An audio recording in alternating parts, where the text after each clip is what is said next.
Hello and welcome to Nitro Talk. Today I have a little bit different of an episode. Normally the engines that I have been doing are very good condition engines from my collection. This, however, is a parts engine. So we're going to take a look at this LRP Z28R spec 3 truggy, and all truggy denotes on these engines is that it's a bump start engine. It doesn't have a pull start or roto start on it. So like I'm sure I mentioned before, I keep all of my engines sealed in bags with desiccant packets to keep them dry. And on most of my engines, I keep a 3x5 index card. I guess maybe not. It's engines, used engines. Brand new engines, I don't need a card because they're brand new. But used engines, I usually keep an index card in the bag, and I'll keep notes on the index card. So, you have a ton of engines, you forget things. So years ago, I developed the system of the index cards. So I would put a date. This card actually ripped just before I was making this video, and I did reuse these cards. So this one originally was for a Collari LC32, and then I made some notes for that, and then it was for a Trackstar SEG21. And those notes look like they got some oil on them. Can't really even read those anymore. But now, finally, this card is for the LRP ZR28 Spec 3 Truggy. And so my notes on it are, it's January 20th of 2019, needs piston sleeve bearings. Rest good. So apparently, this engine came in as a parts engine. I looked it over, decided that piston and sleeve were no good, bearings were no good, but that the rest was usable. So let's take a look at this. Now, one of the first things I noticed when I pulled off the cooling head, sorry, don't have my light on. It's amazing how a small change, like moving from 2 paper towels to 3 paper towels, so that a larger part of the camera's field of vision is white, okay, brightens up the image. It's amazing how that works. Anyways, so, all right, we got our good light now. We got our close-up system. So, as you can see, that head button has the classic sandblasted look. You can feel the texture of it. That engine has been ran too hot and detonated, and so you get that sandblasted look on the head button there. Now, I had mentioned in an earlier video the video on the SH PT003 that on that engine they kind of cut some corners to make the engine cheap, and one of them was they used the back plate from earlier cheaper engines. This is that back plate. This is the SH bump start back plate that is put on a lot of engines. Where was I at? So when I took the carburetor out, the insulator stayed in the block, which is never good. I doubt I'll be able to get that out intact. I will give it a shot, but normally if you heat them up too much, it'll, you can melt that, even though, it is a thermal insulator. It can handle, 400 degrees, but you get it hotter than that, it will melt. Normally, though, like I'm saying, once an insulator sticks in there, getting it out is going to damage it. Pretty tough to get them out and get them back in place on the carb without damaging them. So basically, that's going to make this crankcase and carburetor a set. They pretty much have to stay together from here on out for both of them to work. The crankcase can't be used with another carb with an insulator, and this carb, I guess you could maybe find another insulator to put on this and then use it for another engine.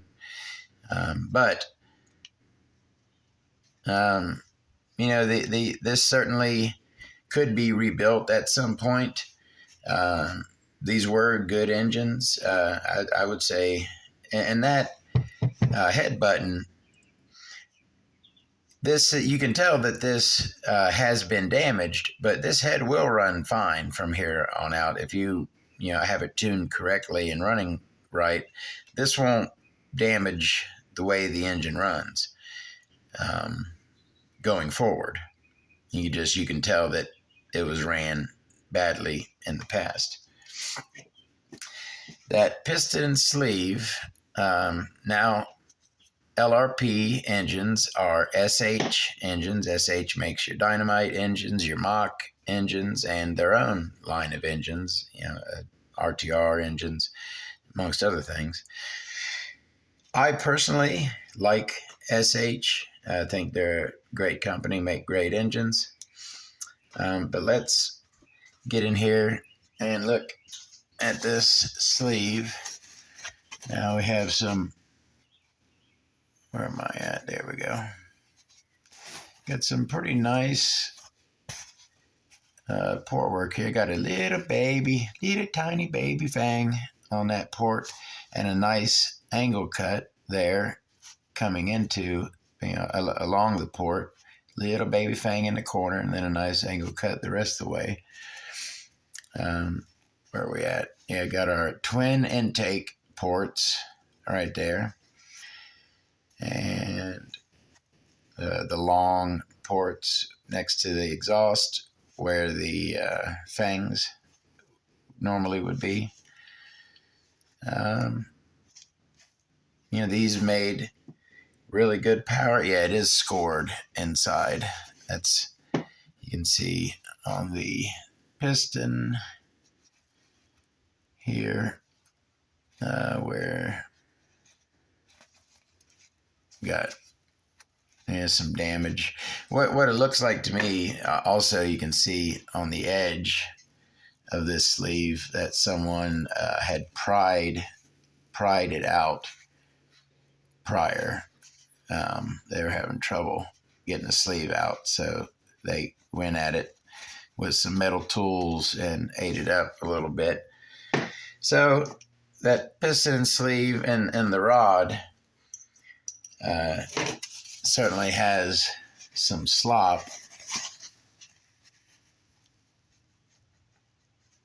on the pin there.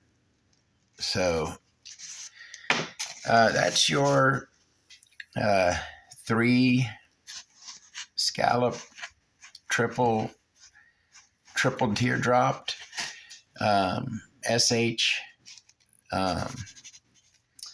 crank. Boy, I can't think of anything today. This is a similar crank to what would come in a lot of other SH engines, like a 24.7 had similar cranks to this. Got the nice triple fangs in there, but nothing done on the leading edge. The leading edge isn't worked like it normally is. You do have, however, the removal from behind the pin. Window looks kind of standard. Nothing special, but nothing, fairly basic, but decent work, all around. We looked at back plate. The head doesn't sit down very much. I don't know if they do this on purpose or if actually I believe it's a heat thing. The bottom closer to the engine gets hotter, right? And then it cools as it goes up. The top of the cooling head stays cooler than the bottom of the cooling head. So the heat changes the color of the metal. So it kind of drifts from dark blue into a lighter blue at the bottom. I believe it's the heat that does that. I don't think they come from the factory like that, but I see a lot of engines that have like a gradation of color on the cooling head like that. And I always thought that looked cool. Did we get inside that crankcase? Yeah, as you can see, a bad rear bearing there. It's missing a ball, so that's certainly no good. 7.5 millimeter Venturi in it. This is an all metal carb. This is the older LRP 28 with the all metal carb, which I don't really dig that carb a whole lot. Did we look at the piston? Got a pretty, it's pretty meaty down there at the bottom of the con rod there, nice and meaty around the hole. So did I discuss how the LRP engines, the big blocks, and LRP, generally speaking, now they're 21. They're the really high end 21 LRP. That wasn't made by SH. That's an OS engine. But LRP made great small blocks, made great 21s, made great big block 28, 30, 32s here. Or no, LRP, how was it again? Collari made a 30 and a 32, right? Axial made a 28 and a 32. LRP made all three, a 28, a 30, and a 32. And what's the other one that only did? So one did all three. LRP did 28, 30, 32. Collari did only 30 and 32. I'm getting old as fuck.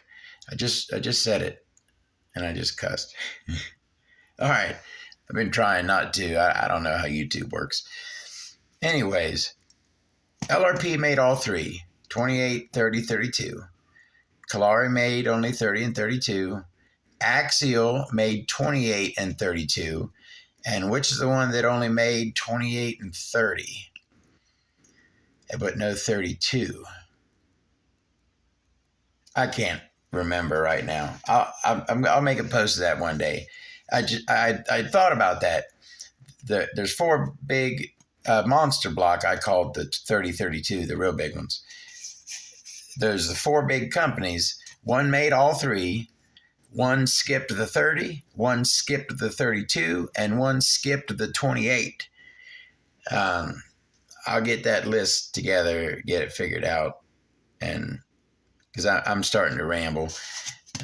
We've talked enough about the LRP big monster blocks 28, 30, 32 are some of the best monster truck. That's where I was going with this. The best monster truck engines. They are in the discussion for the best monster line of monster truck engines ever. But we'll have that discussion in another video. Thanks for stopping by. We'll see you in another time.